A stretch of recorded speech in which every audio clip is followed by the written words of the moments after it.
రంజాన్ నెలలో ఉపవాసం ఉండడం వల్ల కలిగే శాస్త్రీయ ప్రయోజనాల గురించి ఇప్పుడు మనం తెలుసుకుందాం. రంజాన్ అనేది స్వీయ నియంత్రణ మరియు స్వీయ పరిశీలన యొక్క నెల. దీనికి అనేక వైద్య ప్రయోజనాలు కూడా ఉన్నాయి. సంవత్సరాలుగా రోగుల బరువు నిర్వహణ కోసం, లిపిడ్ స్థాయిలను తగ్గించడానికి మరియు జీర్ణ వ్యవస్థకు కొంత విశ్రాంతిని ఇవ్వడానికి ఈ ఉపవాసాలు చాలా అద్భుతంగా ఉపయోగపడతాయి.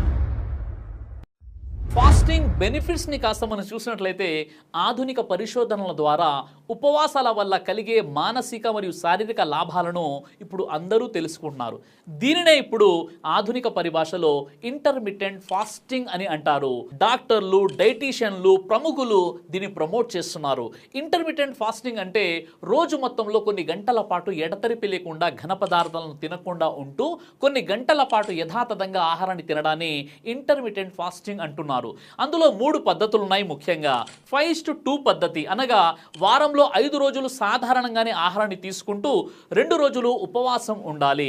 ఇక 16:8 పద్ధతి, దీనిలో 16 గంటలు ఆహారాన్ని తీసుకోకుండా ఉండాలి, మిగిలిన 8 గంటల పాటు ఆహారాన్ని భుజించవచ్చు. ఇక 18:6 పద్ధతిలో 18 గంటల పాటు పస్తులుండి 6 గంటల పాటు భుజించవచ్చు.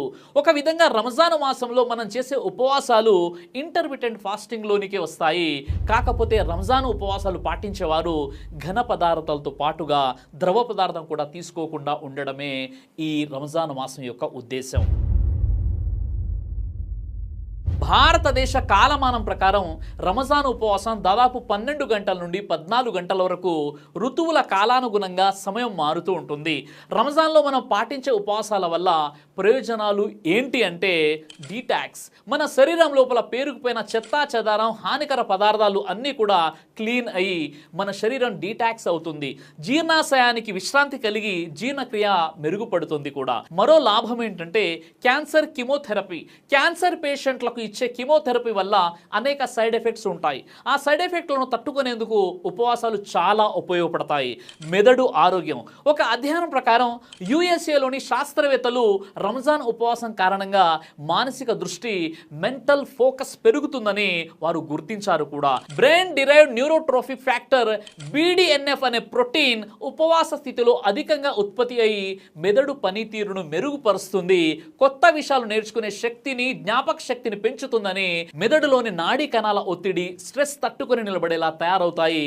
పార్కిన్సన్, అల్జీమర్స్ వంటి వ్యాధుల ముప్పు తగ్గుతుంది. దీనికి ప్రధాన కారణం మెదడులో ఉత్పత్తి అయ్యే న్యూరోట్రోఫిక్ కారకం BDNF స్థాయిలు పెరగడమే. ఇది కొత్త మెదడు కణాల పెరుగుదలను ప్రోత్సహించడం ద్వారా మెదడు పనితీరును మెరుగుపరుస్తుంది. అదేవిధంగా ఆడ్రినల్ గ్రంథి ఉత్పత్తి చేసే కార్టిసాల్ అనే హార్మోన్ స్థాయిలో గణనీయమైన తగ్గుదల కనిపించింది.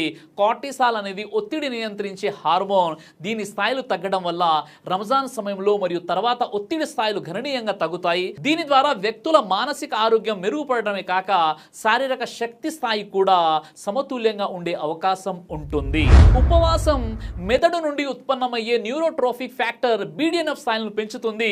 ఇది హిప్పోకాంపస్, కార్టెక్స్ మరియు బేసల్ ఫోర్జన్, జ్ఞాపక శక్తి, అభ్యాసం మరియు అధిక అభిజ్ఞా పనితీరు నియంత్రించే మెదడు భాగాలు, ప్రత్యేకంగా మానవ విషయంలోని న్యూరాన్లతో సంఘర్షణ చెందే ప్రోటీన్ BDNF యొక్క తక్కువ స్థాయిలు అల్జీమర్స్, జ్ఞాపక శక్తి కోల్పోవడం మరియు అభిజ్ఞా బలహీనతతో ముడిపడి ఉంటాయి. అభిజ్ఞ అంటే వ్యక్తి యొక్క సాధారణ మేధస్సు అని అర్థం. ఉపవాసాల వల్ల దీర్ఘాయుష్షు కూడా కలిగే అవకాశాలు ఉన్నాయని మెడికల్ సైన్స్ అంటుంది. ఒకినావా ఇన్స్టిట్యూట్ మరియు టోక్యో యూనివర్సిటీ పరిశోధకుల్లో ఉపవాసం వల్ల శరీరంలో 44 రకాల పదార్థాల స్థాయిలు పెరుగుతాయని వారు తెలియజేశారు. అందులోనే ల్యూసిన్, ఇసోల్యూసిన్, ఆప్థాల్మిక్ యాసిడ్ అనే ముఖ్యమైన పదార్థాల స్థాయి పెరుగుతుంది. ఇవి పెరగడం వల్ల వృద్ధాప్యం త్వరగా రాకుండా ఉండి దీర్ఘాయుషు కలుగుతుంది. ఉపవాసాల వల్ల స్త్రీలకు కలిగే అద్భుతమైన ప్రయోజనాలు. హార్మోన్లు సమతుల్యత లేకపోవడం వల్ల స్త్రీలలో పీరియడ్ సమయానికి రావు. ఉపవాసం ఉండేటప్పుడు సహజంగానే వచ్చేస్తుండడం గమనించవచ్చు. ఉపవాసాల వల్ల హార్మోన్ల సమతుల్యత జరుగుతుందని అనేక పరిశోధనలోనూ తేలింది.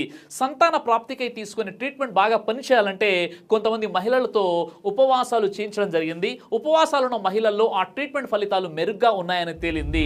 ఈ ఉపవాసాలకు సంబంధించి ఇప్పుడు మనం ఒక అద్భుతమైన విషయాన్ని తెలుసుకుందాం. ఉపవాసాల వల్ల కలిగే లాభాలను ప్రజలకు తెలియజేసినందుకు గాను ఒక సైంటిస్ట్కు ఏకంగా నోబెల్ ప్రైజ్ ఇవ్వడం జరిగింది.